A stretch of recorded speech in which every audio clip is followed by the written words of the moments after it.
Kerana harga minyak dunia dah meningkat, jadi kerajaan dah tak mampu dah nak tanggung subsidi. Salam 5.52. Tahniah semua yang mengundi. Kita kena bayar hampir 3 kali ganda.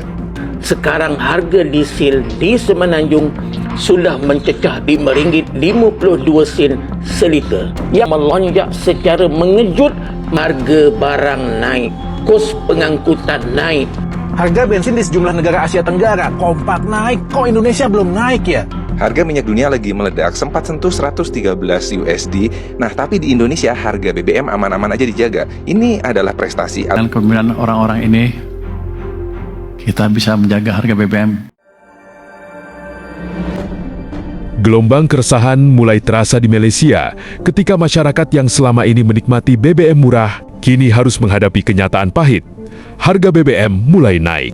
Bertahun-tahun subsidi besar membuat biaya hidup terasa ringan. Namun ketika harga minyak dunia melonjak, beban itu berubah menjadi tekanan besar bagi negara. Kini, di tengah pengurangan subsidi, muncul kepanikan biaya transportasi naik, harga barang ikut terdorong, dan suara kritik dari rakyat semakin keras. Di sisi lain, Indonesia justru terlihat lebih tenang menghadapi situasi serupa. Pemerintah dinilai menjalankan strategi yang matang dan terukur. Subsidi tetap dijaga untuk rakyat. Sementara mekanisme pengendalian diperkuat agar tidak membebani anggaran secara berlebihan. Bahkan dengan tegas, Purbaya Yudi Sadewa menyatakan bahwa harga BBM Indonesia tidak akan naik, menegaskan posisi pemerintah yang yakin mampu menjaga stabilitas di tengah gejolak dunia. Kontras ini kini jadi sorotan ketika Malaysia mulai goyah akibat beban subsidi. Indonesia justru menunjukkan ketahanan dan kontrol yang kuat. Sebuah gambaran bahwa di tengah krisis energi global, bukan hanya soal tekanan yang menentukan arah, tapi juga keberanian dan strategi dalam mengambil keputusan. Saya tak pasti yang korang perasan ataupun tidak, tapi sejak penyasaran semula subsidi, harga diesel kita telah meningkat lebih dari 2 kali ganda. Dulu harga RM2.15 seliter, sekarang ni RM5.52 seliter. Alasan kerajaan apa? Kerana harga minyak dunia dah meningkat, jadi kerajaan dah tak mampu dah nak tanggung subsidi. Tapi bila kita tengok dekat Sabah, Sarawak, Labuan, harga tetap RM2.15 seliter. Jadi kerajaan mampu untuk tanggung subsidi untuk rakyat di Sabah dan Sarawak, tapi tak mampu untuk rakyat di Semenanjung. Kenapa pilih kasih ni? Rakyat Semenanjung tak bayar cukai ke? Pernah bayangkan diesel boleh naik sampai lebih RM5? Dah gila kah? Kerajaan selalu kata minyak naik sebab trend global. Kita tengok data. Harga minyak dunia 28 Februari USD 72 setong, 25 Mac USD 99, naik 37%. Bagaimana pula dengan diesel Malaysia?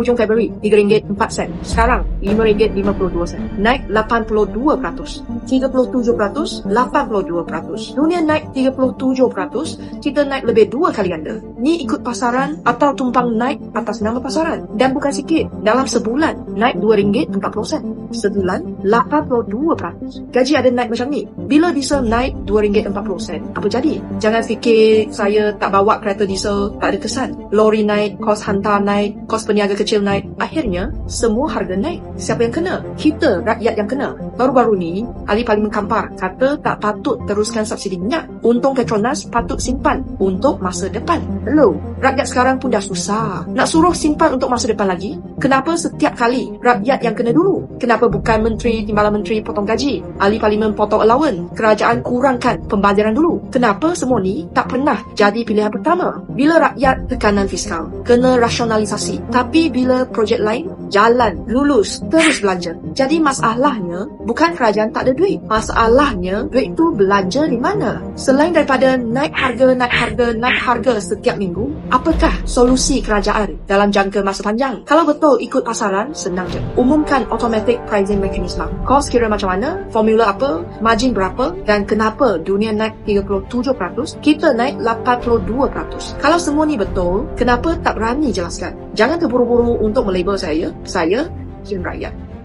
Harga diesel sudah naik melampau. Tengok semalam, dalam tempoh 3 minggu saja, harga pasaran diesel sudah naik 3 kali sebanyak 80 sen setiap kali ke RM5.52 seliter. Setiap kali naik 80 sen, tak lebih tak kurang, tetap 80 sen. Biar betul. Ini secara kebetulan ke atau memang hasil perhitungan mengikut formula APM yang telah diumumkan sebelum ini? Kalau dikira mengikut formula APM, tak mungkin dapat dibulatkan kepada angka 80 sen saja. Ini kos bahan mentah. Ini kos pekerja dan kos operasi. Ini pula kos angkut bahan mentah ke kilang ataupun ke tapak pengeluaran. Sekarang, apabila harga diesel naik mendadak, kos pengangkutan ni terus naik. Dulu RM3, sekarang RM2.5 tambahan ni RM5.5. Tapi belum habis. Kalau sektor itu sendiri memang guna diesel seperti pertanian, pembinaan, logistik, kilang, bot nelayan, jentera ladang, kos operasi naik lagi. Lepas barang siap dikeluarkan, barang itu perlu dihantar ke pasar, ke kedai dan ke pasar raya. Kos asal RM3 diesel, sekarang RM5.5. Nampak tak? Masalah diesel ini bukan kena satu kali. Ia tekan 3, 4, 5 lapisan kos serentak. Ini sebelum ni. Sekarang kena tambah lagi. Akhirnya siapa yang tanggung? Betul, rakyat yang tanggung. Peniaga tak mampu serap semua. Kos itu akhirnya dipindahkan kepada pengguna. Bila kos angkut naik, harga barang naik. Bila kos operasi naik, harga barang naik. Bila kos pengantaran naik, harga barang naik. Inilah tekanan inflasi. Bila harga sudah naik, bukan mudah tahu hendak turun semula. Sebab tu saya kata, kenaikan diesel tidak boleh dibuat secara mendadak dan gupuk. Guys, kalau kita tengok dekat sini ya, inilah harga sebenarnya. Okey, harga peningkatan harga minyak di Malaysia sekarang ni. Okey, untuk minggu ni sampai 1 bulan April ni. Okey, tengok ni harga dia. Wah, sudah meningkat guys. Okey, ada juga laporan yang mengatakan bahawa disebabkan oleh peningkatan diesel ni, okey, hampir 100 syarikat bas persiaran bakal lingkup atau bakal bankrupt lah, sebab tak boleh nampung lagi lah dia punya harga minyak ni. So macam mana ni guys, kalaulah katakan bulan 5 nanti harga minyak tak ada subsidi, inilah kemungkinan besar, inilah dia bayang-bayangnya harga yang akan menimpa kita. Minyak naik lagi. Bermula 26 bulan hari ni sampai 1 April naik lagi 6 kupang minyak tanpa subsidi, naik 6 kupang. ROS 97 juga naik 6 kupang. Diesel Semenanjung sahaja naik 8 kupang. Diesel Sabah Sarawak kekal. Itu yang menjadi persoalan sekarang. Betul tak tuan-tuan dan puan? Kalau kita negara tetangga kita, BBM udah naik nggak kira-kira kan? Di sini Pak, dengan kepemimpinan orang-orang ini, kita bisa menjaga harga BBM di level yang sekarang tanpa membahayakan APBN. Jadi tim kita tuh jago, cuman di luar masih kurang dihargai ya. Kita masih kok kampanye tuh. Kita jago dibanding negara-negara tetangga kita. Berarti timnya bagus sekali di sini.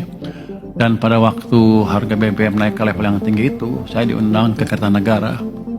Ditanya, kan kiranya waktu udah kacau harga minyak ini, wah kata pasti anggaran kacau nih. Ditanya sama Presiden, gimana APBN? Aman Pak. Oh aman. Kalau 100 aman Pak. Sudah kita itu sampai 100 aman semua. Artinya ada tindakan-tindakan yang kita bisa jalankan untuk itu, mengamankan itu. Bagaimana pendapatmu mengenai ini guys? Tulis di komentar.